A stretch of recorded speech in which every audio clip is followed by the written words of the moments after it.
Hello යාළුවනේ කොහොමද? ඔන්න එහෙනම් අද මම ජායලට යන්නයි හදන්නේ ගාල්ල ඉඳන්. බලමු අපිට යන්න පුළුවන් වෙයිද කියලා. ඉතින් මම ටිකට් එක ගත්ත කිලිම ජායලට 260යි ගාන ගාල්ල ඉඳන්. ඔන්න ඉතින් රුහුණු ආවා. අපි එක්කයි යන්න රුහුණු කෝච්චිය තමයි ඉතින් යන්නේ. ඉතින් රුහුණු කෝච්චියේදී යනකොට ස්ටේෂන් කෙටි වේලාවකින් ඉක්මනට කොළඹට යන්න පුළුවන්. හැබැයි ගියේ නැත්නම් මට ජායලට යන ට්‍රේන් එක මිස් වෙනවා. බලමු අද මට ට්‍රේන් එක අල්ල ගන්න පුළුවන් වෙයිද, මට ජායලටම යා ගන්න පුළුවන් වෙයිද කියලා. ඉතින් ඔන්න ගාල්ලෙන් අපි පිටත් වෙනු ලබනවා. ඉතින් නවත්තන ප්‍රධාන ස්ටේෂන් මම හිතන්නේ 5ක් විතර හම්බ වෙනවා. ඉතින් ඒකයි අඩු වෙලාවකින් යන්නේ. බලමු ඉක්මනට යනවාද කියලා වෙනද වගේම. ඉතින් ඔන්න ඔහොම සුපුරුදු පරිදි අපි ගාල්ලෙන් පිටත් වෙනවා. මම ඉන්නේ අන්තිම පෙට්ටිය. හරිම දීගයි. ඔන්න එහෙනම් අපි පිටත් වෙනවා.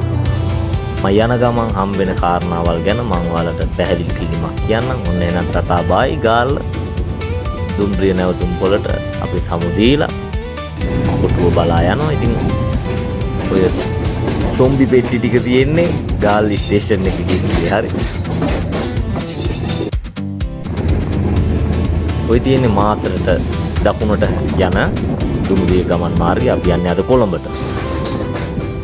ඔන්න පළවෙනි නැවතුම් පොළ හික්කඩුව. පළවෙනි ස්ටේෂන් එක හික්කඩුව. ඉතින් ගොඩාක් සෙනග මේකට නගිනවා හික්කඩුවෙන්. ෆුල් ලෝඩ් ඉතින්. බලමු අපි ඊළඟ ස්ටේෂන් එක මොකක්ද කියලා. ඔන්න හොඳට මතක තියාගන්න. හික්කඩුවෙන් නතර කරනවා ගාල්ලෙන් පිටත් වුණාට පස්සේ.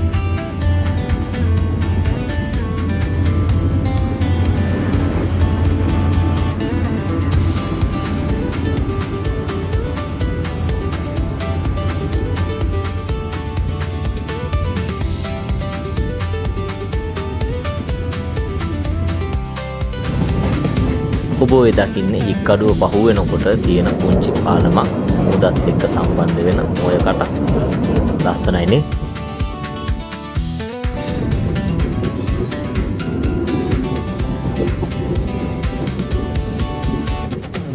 තවත් කෝච්චි යාළුවෙක්ව ඔන්න අපි පහු කරනවා.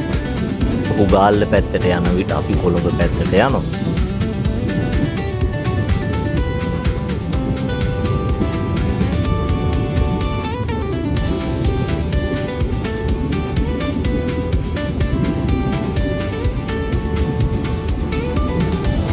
අංක 813.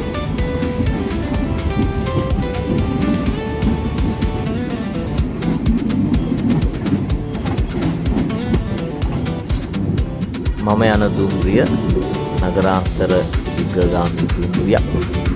ඒ නිසා හැම ස්ටේෂන් එකකම නවත්වන්නේ නැහැ.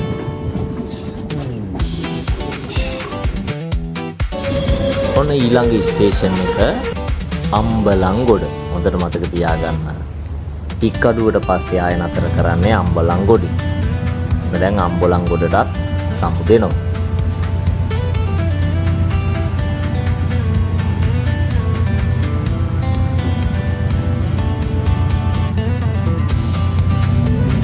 ඔබ මේ දකින්නේ අම්බලන්ගොඩ දුම්රිය ස්ථානයයි.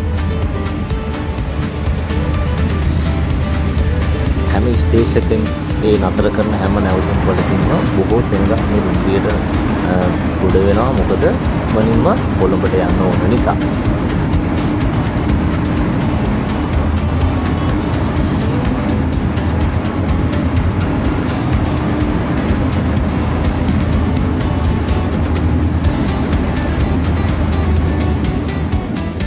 ඔබ ඔය දකින්නේ අම්බලන්ගොඩ බස් නැවතුම් පොළයි.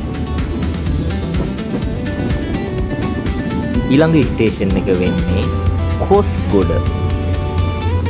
මොන දැන් කොස්ගොඩ නතර කරනවා. දැන් මම මේ යනකොට ගත්තේ වීඩියෝ එක නිසා කොස්ගොඩ නතර කරනවා. මේ මහා මාර්ගයේ කලපුවයි මුහුදයි හමු දෙකේ ස්ථානයක්. හරි ලස්සනයි.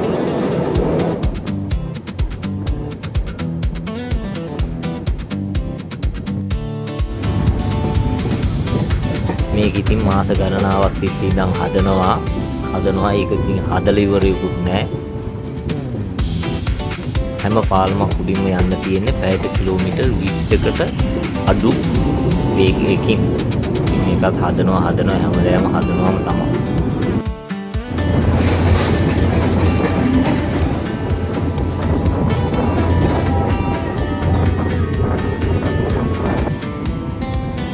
දැන් ඔබ දකින්නේ බෙන්තොට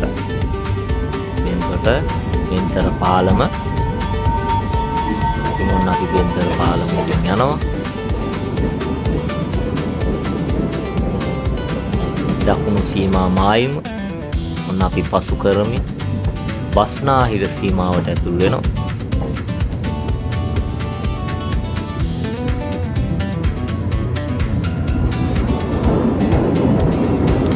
මේකත් විශාල ටූරිසම් කලාපයක්.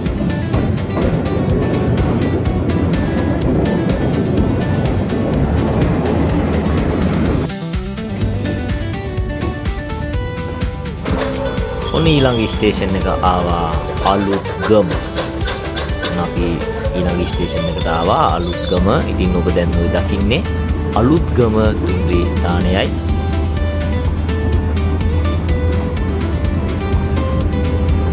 අනිවාර්යයෙන්ම දුම්රිය ගමන් කරනකොට ටිකට් පතක් රැගෙන ගමන් කිරීම අනිවාර්යයි. ඒ නිසා නැති ලෙඩවලට අසු වෙන්නේ නැතුව දඩ කන්න නැතුව ඒ නිසා අනිවාර්යයෙන්ම ටිකට් එකක් අරගෙන ගමන් කරන්න. ඒක ඔයාගේ කාලේ ඉතුරු කරන වැඩක්. හරි. ඒනවනේ කට්ටිය හිටපු විදිහට ටිකට් චෙක් කරනු ලැබේ. දැන් අලුත්ගම දුම්රිය ස්ථානය අපි පසු කරනවා.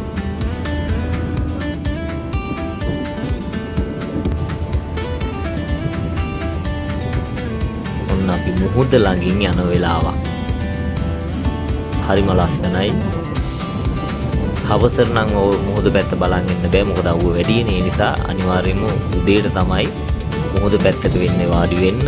ලස්සනට ඒ view එක බලාගෙන ඔයාලට කොළඹට යනකම්ම යන්න පුළුවන්.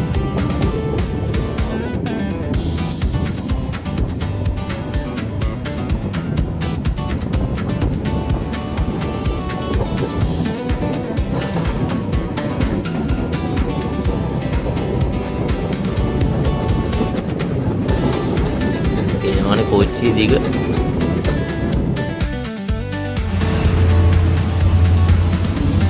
ඔන්න ඊළඟට ආවා අපි ඊළඟ නැවතුම් පොළ වන්නේ මොකක් වෙන්න පුළුවන්? දකුණු කළුතර. හරියටම හරි. මේ ඊළඟ නැවතුම් පොළ දකුණු කළුතර. ඉතින් දකුණු කළුතර නැවතුම් පොළ අපි පහු කරන ගමන්ම අපිට හම්බෙන තැන තමයි පාලම. ඉතින් මේක මම දකුණු පැත්තේ කෝච්චියෙන් වීඩියෝ කරා නම් මං යන පාලමයි, එහා පාලමයි, තව පාලමයි, පාලම් 3ක් වීඩියෝ කරා. ඉතින් මගේ YouTube එක බලන්න. ලස්සන view එකක්. මං කලින් කෝච්චි දෙකක් එකම පැත්තට යන එකක් මම වීඩියෝ කරලා තියෙනවා. ඒකත් බලන්න, ඒ වීඩියෝ එකත් බලන්න.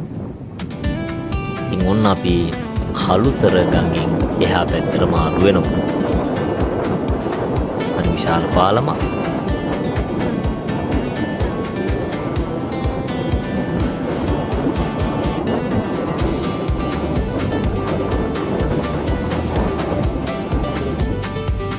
කළුතර දකුණු කළුතර පහු වුණාම ආය නවත්වනු ලබන ස්ථානය තමයි පානදුරේ දුම්රිය ස්ථානය.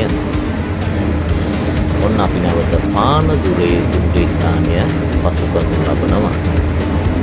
පානදුරේ පසු කරන විට ඔබ ඔය දැන් දකින්න ලැබෙන දුම්රිය තමයි හලාවත ඉඳන් එන දුම්රිය. ඔයාට හලාවත ඉඳන් පානදුරේ එන්න ඕන නම් ඔන්න ඔය කෝච්චිය ආව හැකියි. හරිද? ආය පානදුරේ ඉඳන් හලාවත යනවා නම් හවස 5ට මං හිතන්නේ ওই කෝච්චිය පිටත් වෙන්නේ.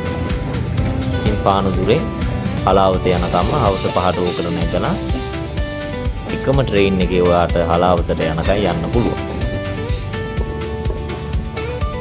දැන් ඔබ දකින්නේ පානදුරේ දුම්රිය ස්ථානයේ පසු කරන විට හමු වෙන පාලමයි. හරි විශාල පාලමක්. ඔබ ඔය දකින්නේ පේන්ට් ගානවා.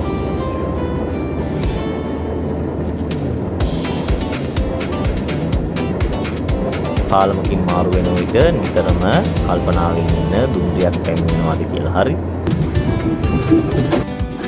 පානදුරෙන් පස්සේ නතර කරන්නේ කෙලින්ම කොළඹ කොටුවෙන්.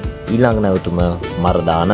ඉතින් වැඩක් වුණේ නෑ යාළුවනේ. මං ජායලට යන්න ඕන කෝච්චිය ගිහිල්ලා ඉවරයි. දැන් විනාඩි 40කටත් පස්සේ තමයි කෝච්චිය කොළඹ කොටුවට එන්නේ. කියන්නේ අද විනාඩි 40ක් කෝච්චිය පරක්කුයි. ඒකයි ලංකාවේ තත්ත්වය. අනගාටුදායකයි. ඉතින් thank you මේ වීඩියෝ එක බලුවට like කරලා share කරලා subscribe පාරක් දාගෙන යන්න එනවා. හැමෝටම ජය වේවා.